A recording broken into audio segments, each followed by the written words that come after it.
বলছি কাকিমা, এখানে খাওয়ার দোকান কোথায় আছে? খাওয়ার দোকান ওই যে সামনে। আমি তো এখানে নতুন, জানি না, চলো না একটু দেখিয়ে দিবে। ঠিক আছে চলো তাহলে দেখিয়ে দিচ্ছি। ঠিক আছে, বসো।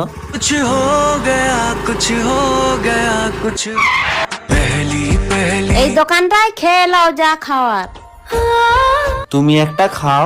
না না খাবো নি। আরে একটা খাও না। তোমার চোখে একটা কি লেগে আছে। ঠিক আছে, আমি এখন আসি তাহলে। আচ্ছা যাও।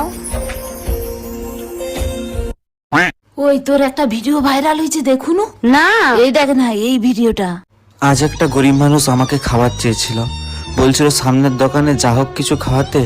আমি তার কষ্ট না দেখতে পেরে তাকে বিস্কুট কিনে দিলাম। বিস্কুট খেতে না খেতেই তার চোখে কান্না চলে এলো, কিন্তু ওটা ছিল খুশির কান্না, কারণ সে অনেক দিন না খেয়ে কাটিয়েছিল।